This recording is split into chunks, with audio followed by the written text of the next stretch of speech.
sahabat CFC. Sudah lama kita tidak berjumpa. Kangen kayaknya kita pengen ibadah bareng. Sebentar lagi kita akan ikuti ibadah online. Tapi biarlah satu firman Tuhan ini menguatkan kita untuk kita tetap setia berjalan bersama Tuhan. Saya ambil dari Mazmur 119 ayat 76. Biarlah kiranya kasih setiamu menjadi penghiburanku, sesuai dengan janji yang kau ucapkan kepada hambamu. Firman Tuhan ini menguatkan hidup saya sampai hari ini. Kadangkala kita tidak bisa mengontrol hidup kita yang ada di luar. Di luar mungkin kisruh, terlalu banyak masalah, sakit penyakit, pandemi membuat kita khawatir, membuat kita takut. Tapi biarlah firman Tuhan ini berkata, kasih setiamu menjadi penghiburanku. Kalau di luar itu terlalu berisik, terlalu gaduh, kita nggak bisa kontrol. Tapi satu hal yang bisa kita kontrol, yaitu yang di dalam.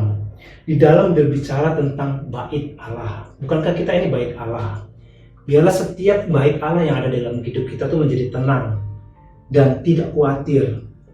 Kita bisa lihat angin puting beliung, semuanya berantakan. Di luar semuanya kisruh berantakan. Tetapi inti di dalam puting beliung itu tenang. Bait Allah juga seperti itu di Yerusalem. Di luar, di pelataran, itu semuanya kisruh. Ada potong domba, semuanya ada untuk korban, semuanya seperti berantakan. Tetapi ketika kita masuk ke ruang Maha Kudus, ruangan itu sangat tenang. Karena apa? Karena di ruangan Maha Kudus ada Tuhan. Bukankah kita bait Allah? Kalau kita bisa menghadapi hari-hari ini dengan kuat, saya percaya, karena kita menjaga ketenangan bait Allah dalam hidup kita. Kita mempunyai hubungan yang intim dengan Tuhan. Saya mengajak teman-teman semuanya untuk bisa mengikuti ibadah ini dengan persiapan hati yang bagus. Supaya setiap firman, setiap pujian penyembahan membuat kita menyembah Tuhan dengan sikap hati yang benar. Terima kasih, selamat mengikuti ibadah. Tuhan Yesus memberkati.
ku berserah, kuasai mataku, bahwa kau besar menggenggam hidupku.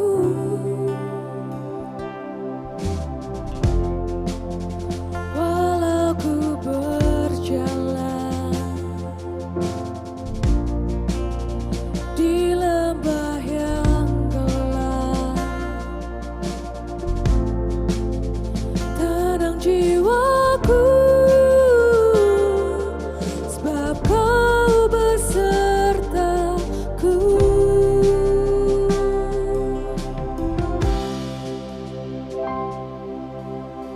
Selama ku hidup, apapun musimku, ku percaya kebesaran-Mu, kekuatanku di dalam-Mu. Ku serahkan hidupku, akui kuasa-Mu, ku serukan kebesaran-Mu, masa depanku terjaga di tangan-Mu.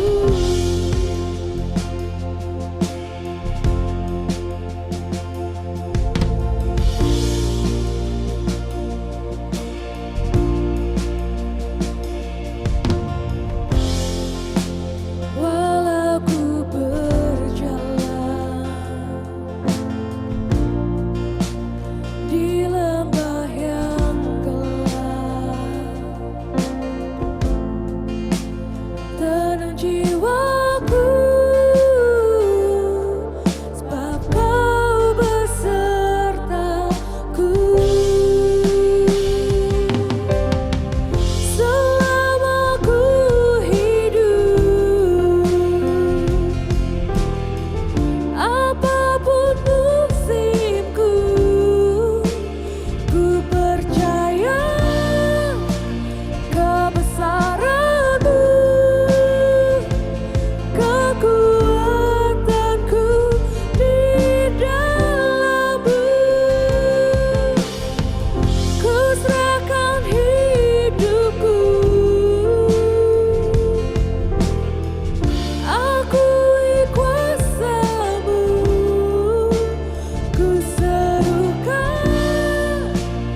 sama-sama kita sembah Tuhan. Mari sama-sama kita naikkan sembah Tuhan. Kita sama-sama sembah Tuhan.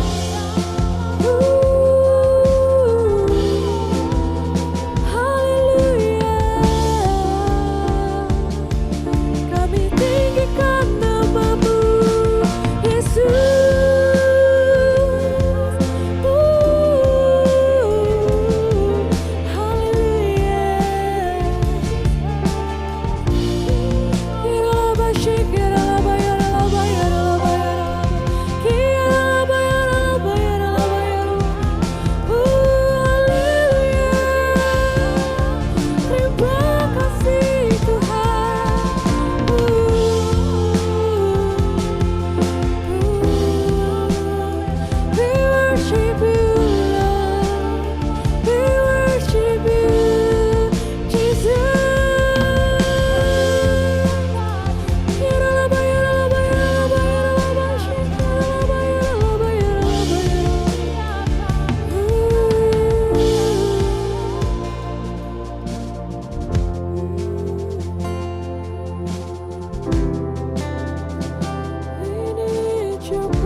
Shalom anak-anak muda yang terkasih, apa kabarnya? Saya percaya pasti luar biasa, bukan? Kita di sini sudah merindukan kalian bisa berkumpul bersama-sama. Tapi saya percaya kita semakin dekat untuk bisa secara nyata untuk beribadah bersama-sama. Kita merindukan kalian dimanapun kalian berada, di kota manapun. Nah, hari ini saya ingin membahas tema bulan ini, di bulan Mei ini. Kita akan berbicara soal keluarga. Ada satu sisi baik lah dari keadaan sekarang yang bisa kita petik, adalah orang kembali kepada keluarga. Orang berkumpul bersama keluarga di sela-sela kesibukan mereka. Nah, ada satu kata yang menggambarkan tentang keluarga itu, adalah kata saling. Saling mengampuni, saling berdoa, saling menolong, saling memperhatikan. Amin. Nah, bukan cuma mengenai keluarga jasmani, keluarga papa mama, saudara kandung, tapi kita juga berbicara tentang keluarga rohani kita. Biarlah di dalam masa seperti ini kita terus bisa ada kata saling di antara kita. Yaitu yang saya mau tekankan hari ini adalah saling berdoa untuk satu sama lain. Ingat satu kisah di Lukas pasal 10, di mana Tuhan Yesus bercerita tentang orang Samaria yang baik hati. Ketika ada seorang dari Yerusalem dalam perjalanan menuju Yeriko, dia dirampok dan dipukuli sampai setengah mati, kata Alkitab. Lalu dia terbaring di jalan dalam keadaan sekarat. Lalu kemudian datanglah seorang imam. Imam adalah orang yang biasa melayani di gereja, orang-orang yang memimpin ibadah. Tapi mungkin karena kesibukan, imam itu hanya melihat dan melewatinya saja. Dan kemudian yang kedua, Alkitab catat adalah orang Lewi. Orang Lewi adalah orang-orang yang dikhususkan untuk rumah Tuhan. Ini biasanya pelayan-pelayan Tuhan. Pelayan-pelayan Tuhan, mungkin karena ada jadwal yang menanti mereka kesibukan, mereka cuma melihat dan melewatinya saja. Tapi sampai ada yang ketiga, adalah orang Samaria. Orang Samaria tidak bergaul dengan orang Yerusalem. Nah, tapi ketika dia melihat, hatinya tergerak oleh belas kasihan. Alkitab katakan dia membawanya kepada penginapan, mengobati setiap luka-lukanya, dan membayar setiap biaya kepada penginapan itu. Bahkan dia berkata kepada orang di penginapan itu, jika ada biaya yang lebih harus ditanggungkan, biarlah engkau tangguhkannya kepada saya. Nah, Tuhan berkata, di manakah dari ketiga orang ini yang adalah sesamamu manusia? Tentu adalah orang Samaria yang baik hati, bukan? Biarlah lewat keadaan ini, jangan sampai kita terlalu disibukkan dengan aktivitas kita. Tapi ini kesempatan kita untuk melihat kiri dan kanan kita. Ada banyak hal yang dapat kita lakukan untuk orang-orang di sekeliling kita. Mungkin kalian berkata, saya terbatas mengenai uang, ruang gerak, dan sebagainya. Saya katakan ada satu hal yang tetap kita bisa berikan untuk mereka, adalah doa kita, saling mendoakan.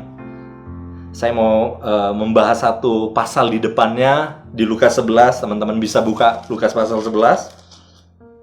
Dikatakan tentang perikop hal berdoa. Nah, di sini hal berdoa kita akan belajar tentang 3 poin. Di Lukas pasal 11 ayat 9 kita bisa baca sama-sama, dikatakan seperti ini. Oleh karena itu aku berkata kepadamu, mintalah maka akan diberikan kepadamu, carilah maka kamu akan mendapat, ketoklah maka pintu akan dibukakan bagimu.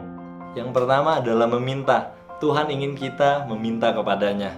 Jangan sungkan, melalui doa Bapa kami pun Tuhan mengajarkan untuk meminta kepada Tuhan. Berilah kami makanan kami yang secukupnya, ampunilah kesalahan kami. Itu berbicara soal meminta. Bebaskanlah kami dari yang jahat. Nah, biarlah hari-hari ini jangan sungkan untuk meminta. Kita harus sungkan meminta, misalnya untuk kebutuhan kita sehari-hari, kepada orang-orang yang mungkin kita tidak terlalu dekat.